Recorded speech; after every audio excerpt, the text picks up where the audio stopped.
Hello. I haven't made a video in quite a while, and the crunch on my time continues, so it's probably going to be a little while before I get to actually sit down and think about a video topic and put that together.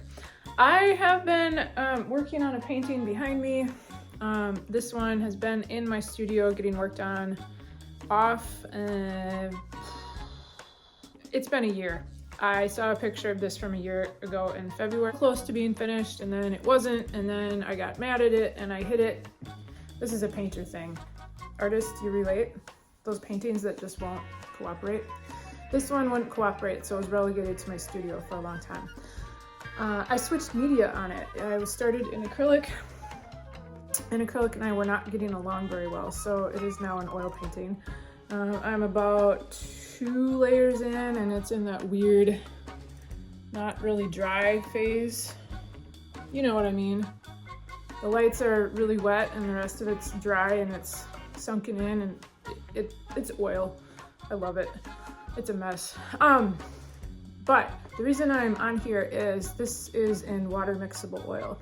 And I thought I would see if others are curious about that, about using them, switching from traditional oils over, pitfalls, things to watch for.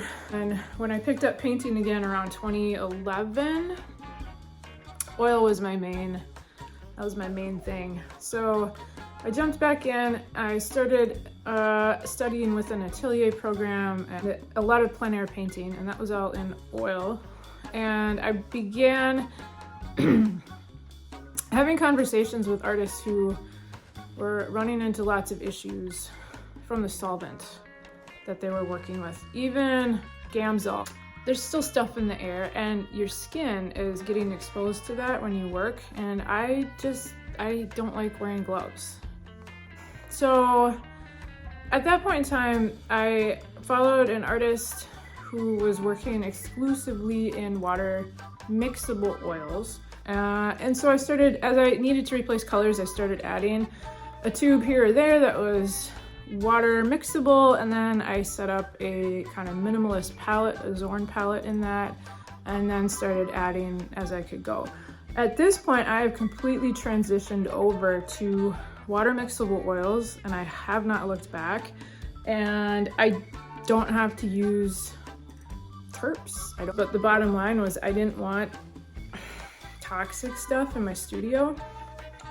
Now, the pigment aside, we know pigments have their issues, and we have cadmiums, we have lead whites, and those are all, that's the case any medium, but oil painting kind of had some unique challenges with the solvents that are used. So made this switch over, and I've been really impressed with them overall. There's a couple pitfalls or just kind of FYIs that artists might want to be aware of when making that transition. But overall, it's been really seamless. And I thought I would see if people are curious about it. If so, that might be the direction one of my next videos head, if I make one here in the next month or so. So just a shout out, hello, and hopefully everyone's doing well. And I thought I'd show you briefly what I have going on in the studio. All right, bye for now.